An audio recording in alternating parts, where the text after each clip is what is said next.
Welcome back, everyone.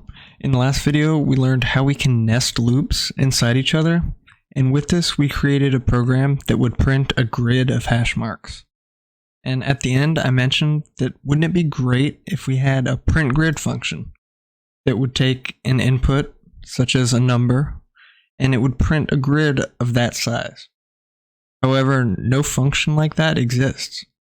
So in this video, we're going to be seeing how we can create and define our own custom functions like printgrid.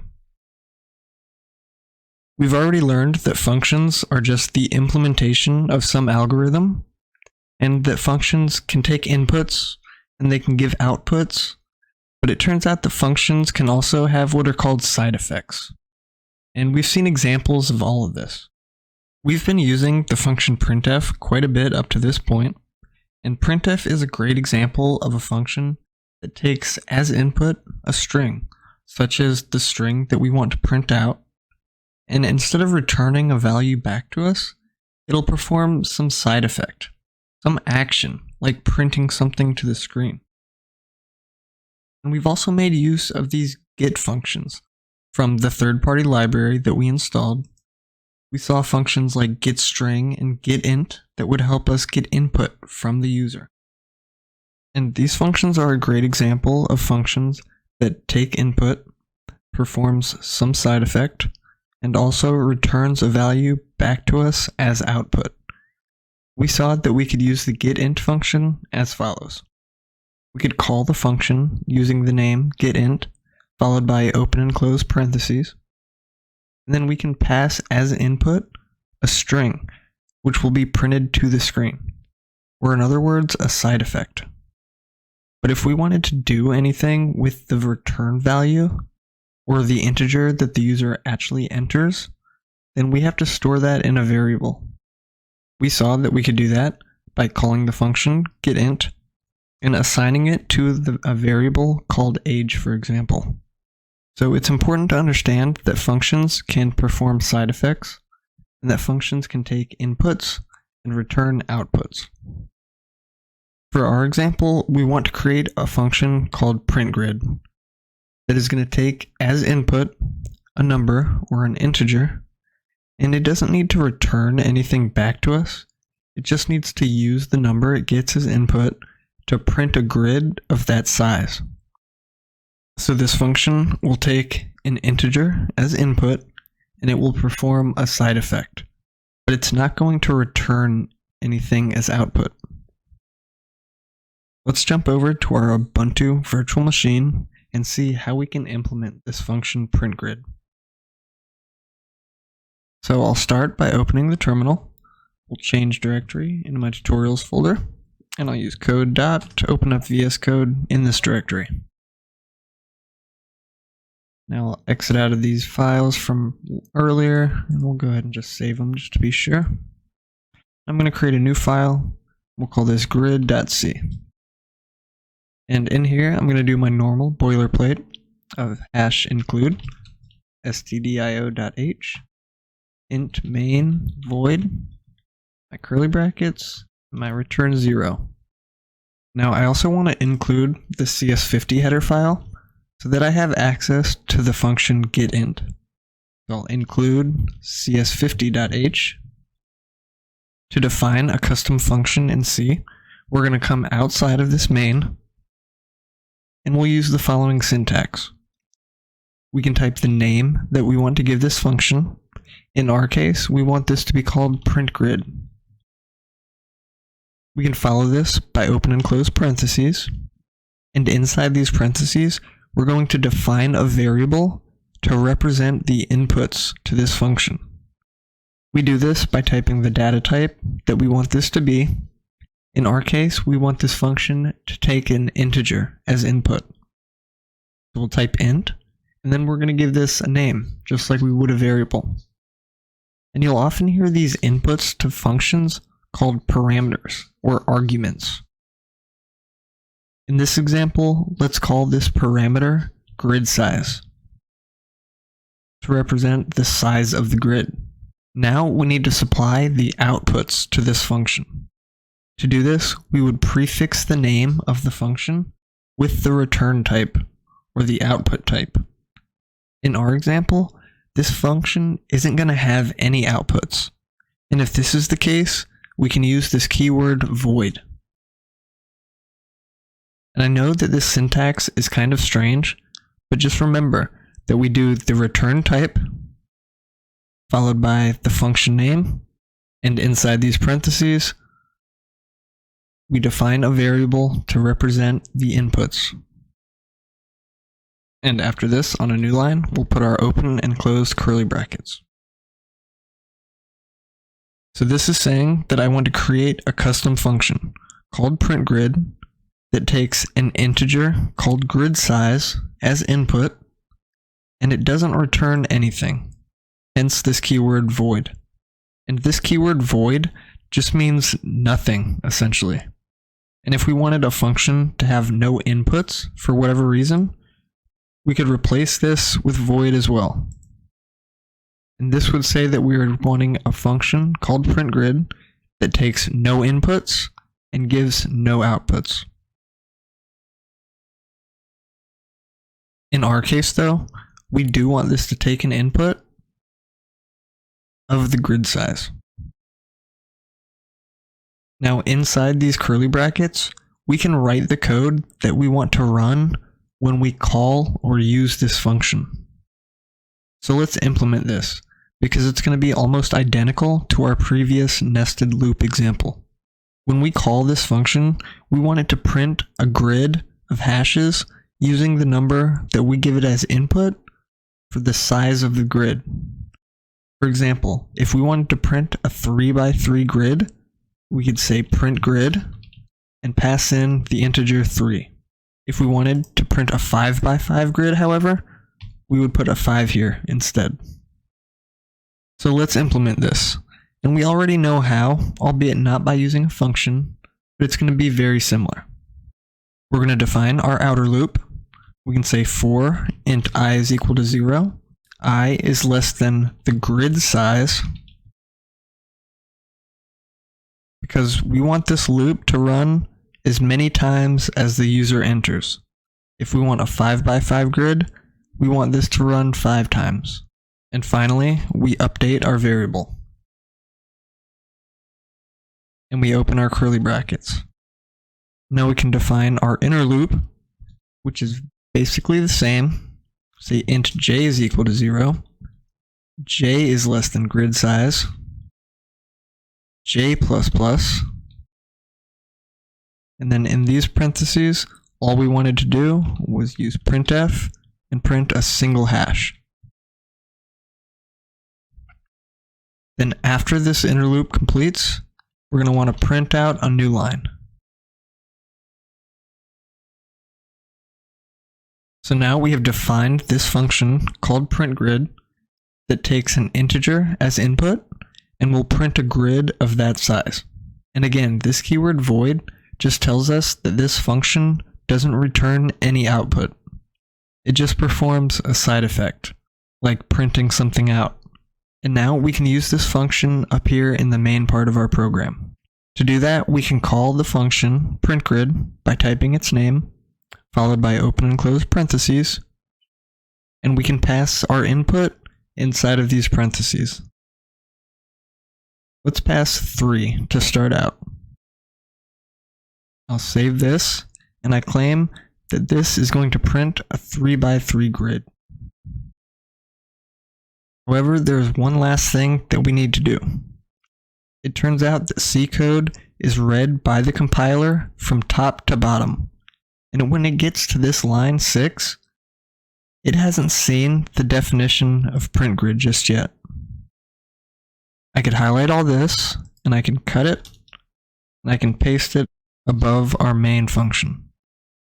But this is kind of tacky and poor style, because this is the main function. It's the main part of our code, and it's generally best practice to have the main function near the top of your file. So there's another solution which is considered better style, and I would argue that this is the one and only time that copy and paste is acceptable in C and in programming in general.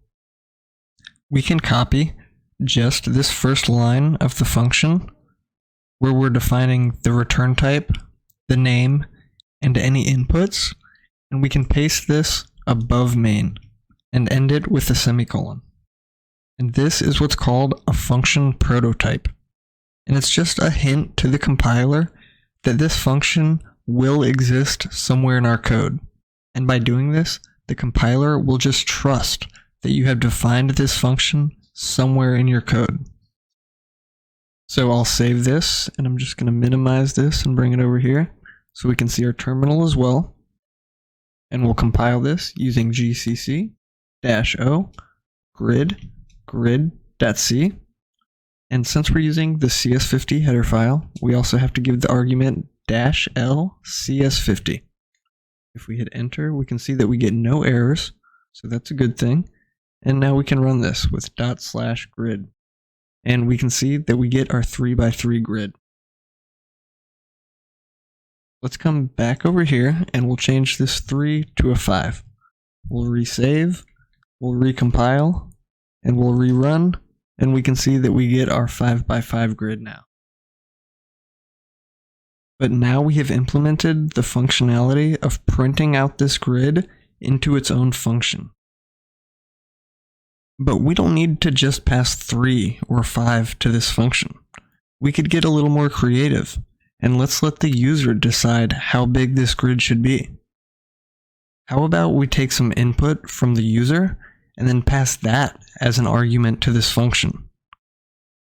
And we've already learned that if we want to get an integer as input from the user, we can use the getInt function and prompt the user for something like size. However, this function is going to hand us back a value, a return value. And if we want to do something with that return value, we need to store it in a variable. We do this by defining an integer variable, and we'll call this size, and we can assign it the value of getInt. And now instead of passing 5 directly to this printGrid function, we can pass the size that the user enters. So let's save this. We'll open our terminal. We'll recompile with gcc grid.c -l CS50. We'll rerun, and let's do a size of 3. And we see that we get a grid of size 3. If we do 5, we see we get a grid of size 5. So getting input from the user is nothing new, but we can see here how these concepts build upon each other, and with them we can do some very interesting things. Suppose instead of this function just printing a square grid, maybe we want the user to be able to enter a height and a width separately. Maybe we could implement this function to take 2 arguments or inputs instead of just 1. Well, let's see. Instead of taking just 1 input right here, called grid size, let's change this to take an integer input called grid width.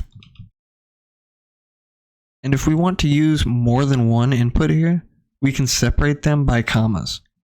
So I can say comma, and then supply another input. Say int grid height. Now this function is going to take 2 arguments. Now down here in our loop, we know that this outer loop is controlling the height of the grid. So we need to pass grid height there, and our inner loop is controlling the width of our grid. So we can pass the grid width down here. Now since I changed this first line of this function, I need to make sure that I change it up here in our function prototype as well. And now instead of prompting the user for a size, let's first prompt them for a width. And we'll call this variable width to stay consistent. And then we also want to prompt the user for height. So we can say height, getInt, and prompt the user for height. And I'll put my colon in there just to make it look pretty. And now when we call this function, we don't want to just pass the size, we want to first pass the width, and then we want to pass the height, separated by commas. I'll save this, open my terminal, we'll recompile this, we'll rerun it, and we're being prompted for a width. I'll say 4 for a width, and now we're being prompted for a height. I'll say 3. And when I hit enter, you see that we get a grid that is 4 wide by 3 tall. So I also want to show you how we can give these functions return values as well. So let's say that we want this function to do the same thing it's doing right now, but also return back to us the area of the grid that it's printing by multiplying the width and the height. To do this, we need to replace this keyword void, and we need to replace this with the data type that we want to return from this function. If you think about it, anytime we multiply 2 integers together, our result is going to be an integer as well. So we can say int right here instead of void, and we need to make sure that we make this change in our function prototype as well. And now down here at the bottom of our function, we can use this keyword return. And what do we want to return? Well, we want to return the grid width multiplied by the grid height. And we end this with a semicolon. Now remember, anytime that we want to do something with this return value, we're going to have to store it in a variable. And to do that, we do it just like we would with the getInt function. We define a new variable of type int, because this function returns an int, and we'll call this area. And we'll assign it the value of the printGrid function.